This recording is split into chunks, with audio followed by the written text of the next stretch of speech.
The Galactic Council chamber hummed with the translated voices of 1,000 species, each more ancient than humanity's entire recorded history. Ambassador Elsa stood at the podium, her knuckles white against the crystalline surface, watching the assembled delegates dismiss her warnings with the casual arrogance of empires that had never known defeat. "The human delegation wastes our time," chittered the Vexari representative, its mandibles clicking with contempt. "Your species has existed for mere moments in galactic time. You possess no technology we have not already surpassed. You control only one star system.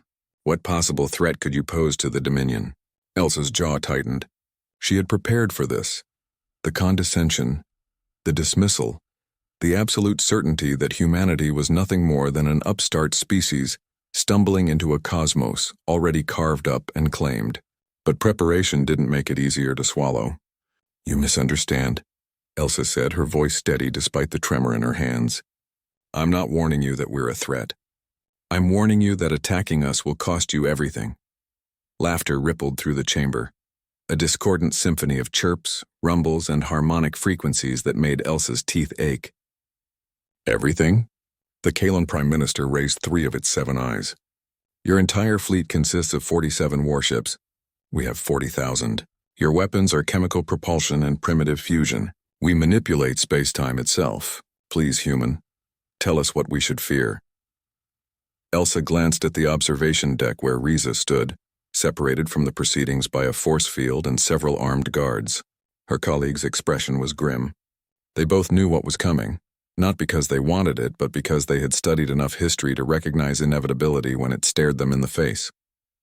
"You should fear what you'll become," Elsa said quietly. The council had already made its decision. The vote had been tallied before she'd even arrived. Humanity's refusal to submit to the Dominion's mining operation in the Sol system, an operation that would strip Earth of its oceans and leave it a desiccated husk, had been deemed an act of rebellion. The punishment was standard: total annexation, forced relocation, cultural assimilation. 3 cycles later, the Dominion's 3rd fleet arrived at the edge of the solar system. Riza watched the tactical display from the bridge of the UHNS Defiance, humanity's flagship, and one of those primitive vessels the Council had mocked. Around him, the crew worked with the quiet efficiency of people who knew they were outgunned, outmaneuvered, and out of time. "Fleet composition," he asked. 500 capital ships, 2,000 destroyers. Support craft numbering in the tens of thousands, replied Commander Chen. "Admiral, we're looking at a force that could glass every planet in the system without breaking formation." "Weapons range?" "They'll be in firing position in 4 hours." Riza nodded slowly. 4 hours. That was all humanity had left as a free species. 4 hours before the shooting started and the dying began. 4 hours before the Dominion learned the same lesson that empires throughout human history had learned the hard way. "All ships," Riza said into the fleet-wide channel, "stand by for Operation Hornet's Nest." The Dominion's fleet commander Talgesh watched the human vessels with barely concealed amusement. They were arrayed in a defensive formation around their homeworld, a classic tactical error. By concentrating their forces, they had merely made it easier to destroy them all at once. "Target the flagship," Talgesh ordered. "A demonstration of our superiority will hasten their surrender." The first salvo of particle beams lanced across the void, energies capable of boiling continents directed at a single ship. The Defiance's shields flared and died, its armor sublimated into vapor. Secondary explosions rippled along its hull, and then something unexpected happened. The Defiance didn't explode. It didn't break apart. It did something the Dominion scanners initially registered as a malfunction.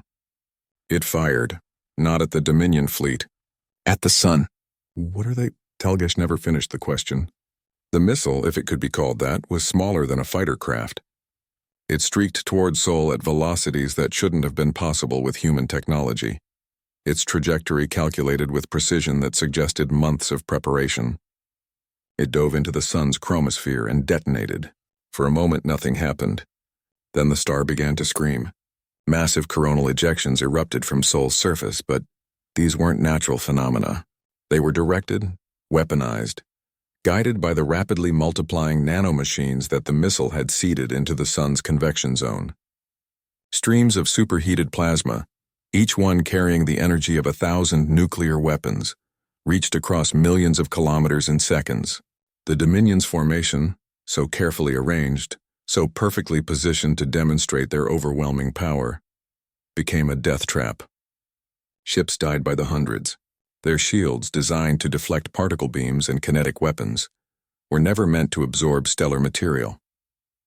The plasma didn't just destroy them, it consumed them, reducing vessels that had sailed between stars for centuries into expanding clouds of ionized gas. "Fall back!" Talgesh shrieked, but it was already too late. The human fleet wasn't finished. While the Dominion reeled, 47 ships that shouldn't have been a threat became 47 spears thrust into the enemy's heart. They didn't fight fair. They didn't fight clean. They rammed damaged vessels, self-destructed inside formation clusters, and launched boarding parties at ships whose crews were still trying to understand what had happened. Riza gripped his command chair as the Defiance shuddered, its superstructure held together more by force of will than structural integrity. Around him, the bridge crew worked through smoke and sparks, their faces illuminated by the hellish glow of a weaponized sun. "Casualty report," he said. 70% of the fleet destroyed or disabled. The Dominion has lost 85% of their forces. The survivors are retreating. Riza closed his eyes. 70%. Hundreds of thousands of humans dead, but humanity survived. Earth survived. "Send a message to the Council," he said. "Tell them we're willing to talk, but tell them the terms have changed." When Elsa returned to the Galactic Council 6 cycles later, the chamber was silent. The delegates who had mocked her warnings now watched her with something between fear and horrified respect. "You turned your star into a weapon," the Vexari representative said, its voice flat. "You were willing to risk your own system's stability to defend yourselves." "Yes," Elsa said simply. "You could have surrendered. Accepted relocation. Your species would have survived." "Survival isn't the same as living," Elsa replied. "We tried to warn you. We tried to explain. Humanity has spent 10,000 years learning one lesson over and over. The most dangerous enemy isn't the one with the biggest weapon. It's the one with nothing left to lose." The Council voted unanimously to recognize human sovereignty over the Sol system. As Elsa left the chamber, she found Riza waiting in the corridor. His uniform was crisp, but she could see the weight he carried. The ghosts of everyone who had died to prove a point the galaxy should have understood without blood being spilled. "Did we do the right thing?" he asked. Elsa looked back at the Council chamber, at the representatives of species that had ruled the galaxy for millennia, now uncertain about their place in a cosmos that included humanity. "We did the necessary thing," she said. "Whether it was right, history will have to decide." They walked together through the station's corridors, 2 humans in a galaxy that had finally learned to take them seriously.